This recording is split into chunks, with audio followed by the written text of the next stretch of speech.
Welcome to Our Girl Relationships. We talk about the problems people face in their day-to-day lives. Let's start with the video. It's been 5 years since I've 27 female, been with my husband, 28 male, married for 2, and I thought having a child would be something that would help strengthen our relationship. One of the core issues we have in our relationship is the fact that he's such a mama's boy. Don't get me wrong, I believe men that have great relationships with their mothers are amazing. But the relationship my husband has with my mother in law is pretty annoying. It's like whenever she beckons him to her house, he goes running as if he doesn't have a wife. Or there have been times where I've slaved over a hot stove to prepare a big meal, only for him to come home with a full stomach, courtesy of my mother-in-law cooking him a meal. Not to mention, she's pretty spiteful and does things just to upset me. When I bring this to my husband, he claims that I'm just imagining things or that I'm misunderstanding her. I'm pretty sure that when I told my mother-in-law I was hosting Thanksgiving last year at my home and she was okay with it, just for her to make secret plans to host a holiday at her house after I had spent a week cooking for it, was not a misunderstanding. Me getting pregnant was something that definitely gave me a break from all of Mama's boy mess. My husband waited on me hand and foot throughout the entire pregnancy, and he even had to tell my mother-in-law that she had to stop expecting him to come over so much when he had a pregnant wife at home to tend to. Finally, I thought my husband was finally shedding his mama's boy shell and that he could start taking the steps to rebuilding our marriage. Before finding out I was pregnant, I had started sleeping in our guest room because I had spent most of my time being so angry at my husband and the fact he neglects my feelings for my mother-in-law. Divorce never crossed my mind because I do love him a lot. And besides, the annoyance of my mother-in-law, our marriage is actually great. I tried to get along with my mother-in-law and put my hurt feelings to the side since she is pretty lonely ever since my father-in-law passed away a few years ago. And with my husband being her only child and my husband feeling sorry that my mother-in-law lost her husband, I try to keep that in mind when my mother-in-law is being cruel towards me. The last intense situation I had before I gave birth was the fact that my mother-in-law was pushing my husband into letting her move in with us. I had been against it because I felt that I should be happy in my own home, not being subjected to my mother-in-law's cruel words and nasty behavior. I was able to convince my husband that it wasn't a good idea when I reminded him that we did need to focus our time post-birth on our little bundle of joy. He thought that it made sense for us to stick to it, just being us for a while with the newest edition well on her way, and I was delighted when he explained this to my mother-in-law. Since I was taking additional time off of work to spend the first year at home with our daughter, I told my husband how it would affect me negatively if there was too much tension while we were already about to be first-time parents. My mother-in-law was so livid at me and accused me of not caring about the fact that she lives all alone in her big house. She could have sold the house and moved into a smaller one, a suggestion that had been made to her by one of my in-laws, but she refused to. So for her to bring up living in such a big house that she didn't want to sell was something that I thought was funny to me. And apparently, if she were to move in with us, she still wouldn't be selling the house. She'd be keeping the house, but just living with us, which irritated me because I knew she wanted to move in just to secure my husband's attention again. My husband had been heavily focused on me throughout the pregnancy, and once our daughter came, his focus would only be on us. Nothing she did seems to sway my husband into changing his mind and letting her stay with us. Something that I honestly thought would stick. A week before my water broke, my mother-in-law and I had a sit-down talk with her apologizing for her behavior. She offered to clean my house when it was time for me to go to the hospital, since the house wasn't as clean as it should be. Between me not being able to bend over and could barely stay on my feet for longer than 30 minutes, and my husband being at the office, rooms like the kitchen were a mess. I was touched that she volunteered to do this because I knew that I probably would be in too much pain for at least the first week when I came home from the hospital to do anything. I told my mother-in-law how I liked the dining room to be cleaned a certain way and how I liked things organized in the kitchen. She said that she understood and for me not to worry, that she'll take care of it. She then stayed the last few nights at the house until my water broke. It wasn't until I gave birth that I realized that things were not going to get better as I had hoped after all.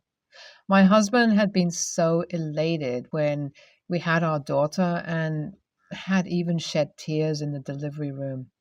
He spent the night at the hospital and then left early in the morning to go home and grab me one of my favorite yogurts. When he returned that afternoon to the hospital, he seemed so off. But I just thought it was first-time father jitters. He stayed late at the hospital but did not spend the night. The second day, he didn't show up at the hospital until the afternoon and he was still acting weirdly quiet.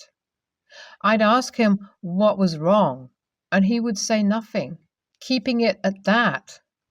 With all the medication I was on, it just slipped my mind and I didn't think anything more of his odd behavior. The third day came and he came to the hospital to spend some time with our daughter, then told me he wouldn't be back until tomorrow because of something he had to take care of.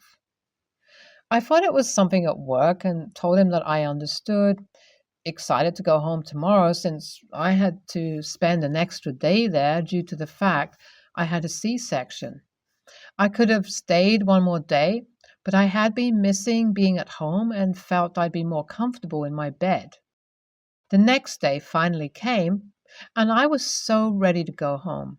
My husband arrived at the hospital in an unusually quiet mood and seemed to be nervous. That whole time, I thought it was because he was nervous about having our newborn at home without any of the nurses around to assist us, like they had been doing at the hospital. I remember being so ravenous that I begged him to stop at Checkers so that I could get my favorite meal from there to eat on the way home. I'll never forget the feeling of peace as I bit into my big Buford burger while entering my home and then suddenly being shocked at how differently my home appeared. At first, I thought I was high off medication and that he had taken us to my mother-in-law's to stop by and show her our daughter, until I noticed our family portraits on the wall and came to terms that this was in fact our house. My mother-in-law then appears in the living room, wiping her hands on an apron and telling us that she's finishing up the food. Then she asks my husband to hand her our daughter to hold without offering me no explanation about what's going on. I asked her why was her furniture in our home and where was our furniture. My mother-in-law tells me that all the furniture she didn't care for was in storage, and that movers moved her furniture in its place in order for her to feel right at home. I asked her what did she mean by this, and she told me that she would be staying with us for a while. I look at my husband, and he can't even look at me to explain his side of the story or why he went behind my back to do something that I told him I wasn't comfortable with. Then his behavior the last few days at the hospital made sense, and the fact he went missing for most of the day the other day had to have been the day he had movers move her stuff in. My husband takes our daughter upstairs to put her in her crib, and my mother-in-law walks into the kitchen to grab a platter of cookies, returning back to the living room with an evil smirk as she offers me a cookie. I smacked the platter out of her hands and she starts screaming about how the cookies were just taken out of the oven and how now they are ruined with being on the floor. AITA for reacting this way? Especially since she and my husband conspired behind my back to move her in while I was laid up in the hospital? Short update. But just wanted to let you know that it's been 3 weeks since my post, and I have temporarily moved out of my home with my baby girl. We're currently staying at my sister's while my husband begs me to come home. After smacking the cookies out of my mother-in-law's hands, my husband came downstairs and told me to apologize for my behavior. I then tore into him about how he dared to ask me to apologize after he broke my trust by moving his mom and her stuff into our home. I told him right then and there he had to choose and asked him to choose for his mother to stay or for me and our baby girl to stay. Once he told me he couldn't kick his mother out was when I packed a bag and took my daughter out of the house. My mother-in-law has been leaving me nasty messages on my phone since then, saying I'm such a spiteful woman and how my husband is depressed because I left home. She also said it makes my husband look bad that I left home with the baby when I had just given birth. But I don't care. My husband conceded, and he told my mother-in-law she had to go. I guess me spending a month outside of the home had him afraid that it was on the heels of a divorce. My mother-in-law was hysterical that he was kicking her out and how she was going to be homeless, as if she doesn't have a home already that's paid off, waiting for her. After my mother finally had enough and cursed my mother-in-law and called her an awful human being, my mother-in-law has been quiet lately and not causing any more issues. I really hope that it stays this way. For now, the baby and I are back home and my husband and I have decided to seek marriage counseling. Slapping the cookies out of her hand is something she deserved for imposing on you like that. NTA, but your mom-in-law sure is. I was engaged to a mama's boy and had to end the engagement because he was letting his mom dictate our entire engagement. I really hope that your husband permanently stands up to his mom and doesn't do it just temporarily. I have an older brother who does not work by choice, literally the most educated, smartest man I've ever known. He's just lazy. It's literally been years, and he's been neckbearding in our parents' basement while I'm busting my ass at school. I took out loans, and when I graduate, I'm expected to pay them back. Hence why I need the job on top of having to pay for other living expenses. My brother has never paid a penny for his education. My parents, in their own name, took out loans for him. Lately, my dad's been getting on his ass about getting a job. My brother's been brushing him off. I was given a tip to apply to this really lucrative graduate program. It's not in my field whatsoever, but it's paid training, really well paid. And I put in an application. I told my mom about it, and she asked for the link to the program. I sent it without giving it a second thought, and I got an interview. Now, when I told my mom about it, she asked me to withdraw my application so that I can give my brother a chance to apply. I said, "What? He's had literally years to apply. This is my opportunity, even if it's not in my field. There's no guarantee that I'm going to get it anyway, but I want to at least try. I need a job, and I don't ever want to be financially dependent on my family. I want a life of my own, and I feel like them asking me to withdraw my application from consideration is sabotaging my future for the sake of their golden child." I've always been put on the back burner for the sake of my brother, and they feel that it's his opportunity to have since it's his field. But, one, I have no idea if he applied, and two, I don't think he'd be allowed to apply because it's a new grad program and he has not been a new grad in years. I don't plan to withdraw my application, but everyone in my family is telling me I'm being selfish. I've been banned from Thanksgiving, and I came home yesterday to find my mom converting my room into an office for my brother. My aunts have been bombarding me with texts telling me I'm not being considerate of family. My friends are mostly on my side. One said she sees my parents' point of view, but I don't know. Family, friends I see out in public won't even look at me anymore. Over an interview. It's mad. AITA for not giving my brother this opportunity? NTA. But wow, your parents are horrid. I wish I could advise you in this situation. It sounds like you need to find another living arrangement somehow. After this, I would suggest keeping your opportunities to yourself. But I get it. No one could have anticipated that your parents would act like this. Continue to apply for the job. And as soon as you're able, I suggest you leave home and never look back.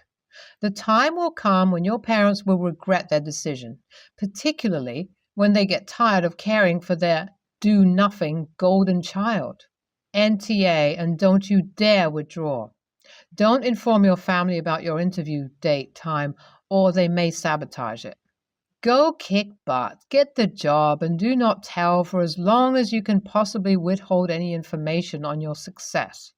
Save your pennies in your own bank account with no other family name on it, and move the heck out as soon as you can. Do not financially support them in any way after you move, and pay a reasonable rent while you are there at home, but hold the line.